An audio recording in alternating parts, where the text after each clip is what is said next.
তুলোর থেকে বেশি নরম তুলতুলে, মুখে দিলেই মিলিয়ে যাবে দারুণ স্বাদের এই মিষ্টি, যা বাড়িতে বানিয়ে নিতে পারবেন মাত্র ২-৩টি উপকরণ দিয়ে। আর খেতে ভীষণ ভালো হয়, ছোট থেকে বড় যে কেউ খুবই পছন্দ করবে। আর গরমের সময়ের জন্য এই মিষ্টি একেবারেই পারফেক্ট। গরমের দিনের জন্য এই মিষ্টি একবার কাউকে বানিয়ে খাওয়ালে বারবার আপনার কাছে অনুরোধ আসবে খাওয়ানোর জন্য। দারুণ দেখতে হয়, খেতেও ঠিক ততটাই ভালো হয়। বাড়িতে বানিয়ে দেখতে পারেন।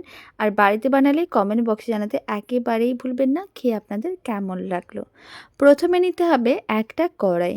কড়াইয়ের মধ্যে দিয়ে দিচ্ছি মেজারিং কাপের ২ কাপ জল। কড়াইটাকে যেহেতু আগে থেকে গ্যাসের ওভেনের উপর বসিয়ে রেখেছিলাম, তাই কড়াইটা বেশ গরম হয়ে গেছে। এইভাবে কড়াইয়ের মধ্যে আমি মেজারিং কাপের ২ কাপ জল দিয়ে দিলাম। এখানে আমি ৪০০ ml এর মতন জল দিয়েছি। এবার জলটা হালকা গরম করে নিতে হবে। যখন দেখবেন জলটা হালকা গরম হয়ে গেছে, তখন ১ কাপ দুধ দিয়ে দিতে হবে। এখানে আমি গুঁড়ো দুধ নিয়েছি। এবার সমস্ত গুঁড়ো দুধটা দিয়ে দিলাম। ফ্লেমটা লোতেই আছে। লো ফ্লেমে গুঁড়ো দুধটা খুব ভালো করে মিশিয়ে নিতে হবে, যাতে দলা না পাকিয়ে যায়। আর গুঁড়ো দুধ মেশানোর সময় ফ্লেমটা সবসময় লোতেই রাখবেন, তাহলে গুঁড়ো দুধ দলা পাকাবে না। আর যদি ফ্লেমটা মিডিয়াম বা হাইতে থাকে, তাহলে কিন্তু গুঁড়ো দুধ দলা পাকিয়ে যেতে পারে। তাই এইভাবে ফ্লেমটা একেবারেই লোতে রাখবেন আর গুঁড়ো দুধটা খুব ভালো করে মিশিয়ে নিতে হবে। খুব ভালো করে মেশানো হয়ে গেছে, কোনো রকমের দলা বা দানা কিছুই নেই। এখন ফ্লেমটা মিডিয়াম টু হাইতে করে দিতে হবে। এবার দুধটা খুব ভালো করে গরম করে ফুটিয়ে নিতে হবে। এইভাবে ফ্লেমটা মিডিয়াম টু হাইতে রেখে দিলে দুধটা অনেক তাড়াতাড়ি গরম হয়ে যাবে। আর এখানে আমি গুঁড়ো দুধ দিয়ে বানানো দেখালাম, তবে আপনারা চাইলে প্যাকেট দুধ বা যে কোনো লিকুইড দুধ দিয়েও এই রেসিপিটা বাড়িতে বানিয়ে দেখতে পারেন। খেতে দারুণ লাগে আর খুব কম সময়ের মধ্যে রেডি হয়ে যায়। গুঁড়ো দুধ দিয়ে বানালে স্বাদটা একটু বেশি হয়, তবে আপনারা চাইলে লিকুইড দুধ দিয়েও বানাতে পারেন। তার মধ্যে অল্প করে একটু গুঁড়ো দুধ মিশিয়ে দেবেন, তাহলেও হবে। খুব ভালো করে এখন দুধটাকে ফুটিয়ে নিতে হবে। কিছুক্ষণ অপেক্ষা করব। প্রায় ২-৩ মিনিট পরেই দেখাচ্ছি। আপনারা দেখুন দুধটা খুব ভালো করে ফুটে উঠেছে।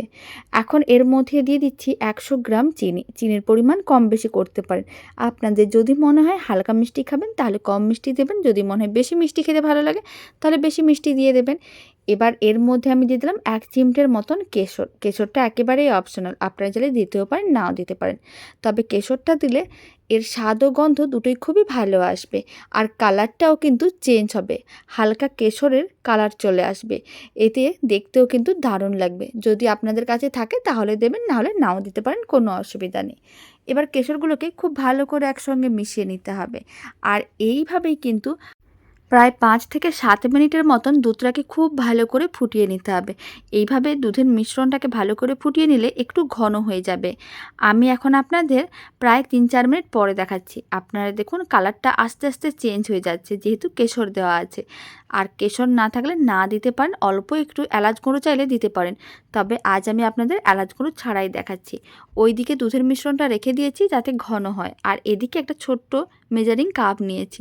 মেজারিং কাপের মধ্যে দিয়ে দিচ্ছি কিছুটা পরিমাণ জল। খুব বেশি না, এখানে আমি ৫০ ml এর মতনই জল দিলাম। খুব বেশি দেওয়ার দরকার নেই, অল্প করে একটু দিতে হবে। আর ১ চামচের মতন দিয়ে দিলাম আগার আগার পাউডার। এবার আগার আগার পাউডারটা খুব ভালো করে একসঙ্গে মিশিয়ে নিতে হবে। আর এখানে আমি রুম টেম্পারেচারের জলই নিয়েছি, কোনো রকম ঠান্ডা বা গরম জল নেওয়া যাবে না। আর খুব ভালো করে মিশিয়ে নিতে হবে। আর এদিকেও প্রায় ৩-৪ মিনিট হয়ে গেছে। দুধের মিশ্রণটা আগের থেকে অনেকটাই ঘন হয়ে গেছে। যেহেতু খুব বেশি জল দিইনি আর গুঁড়ো দুধ দিয়ে দুধের মিশ্রণটা রেডি করেছিলাম, তাই দুধের মিশ্রণটা কিন্তু অনেক তাড়াতাড়ি ঘন হয়ে গেছে। হালকা মালাই হয়ে গেছে, মানে হালকা ঘন হয়ে গেছে। ঠিক এরকমই মালাইয়ের মতন দুধটাকে রেডি করতে হবে, তাহলে খেতে অনেক বেশি ভালো লাগবে। আপনাদের কাছে যদি আগার আগার পাউডার না থাকে, তাহলে আপনারা কর্নফ্লাওয়ার দিয়ে রেসিপিটা বানাতে পারেন।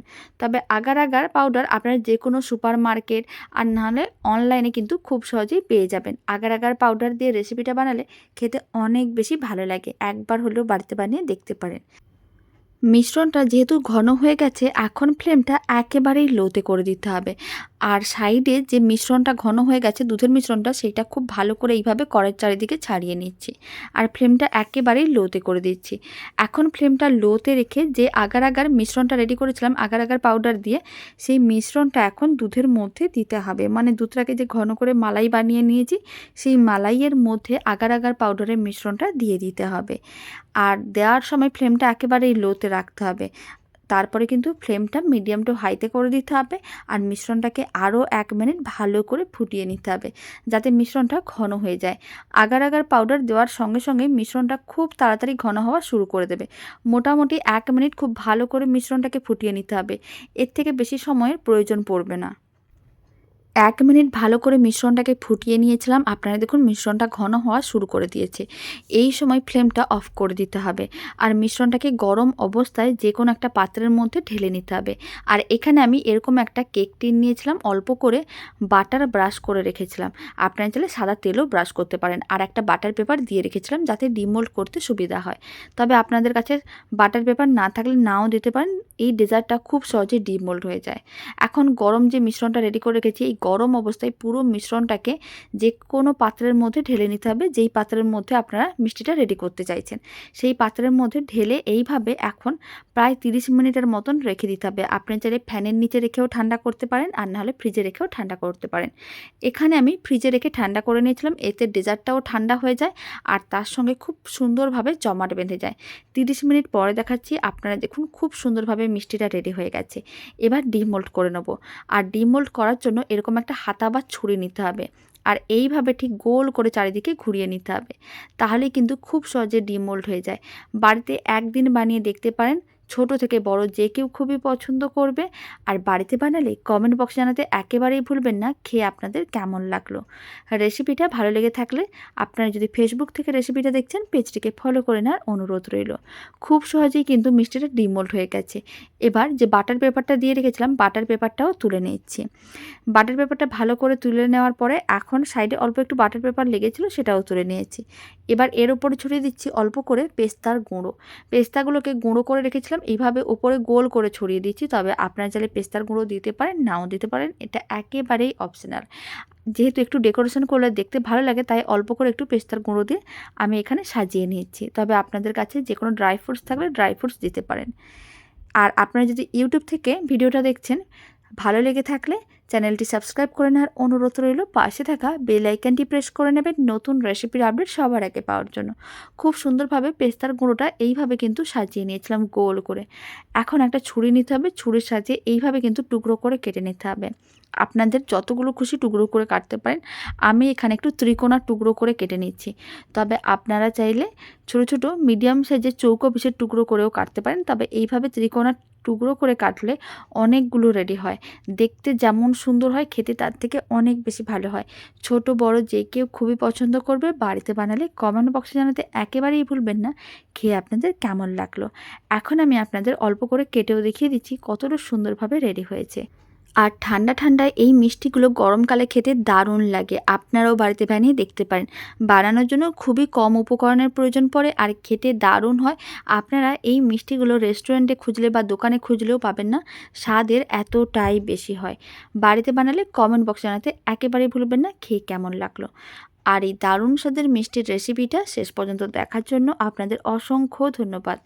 আপনারা সবাই ভালো থাকবেন, সুস্থ থাকবেন। আপনাদের সঙ্গে আবার নতুন রেসিপি নিয়ে দেখা হচ্ছে।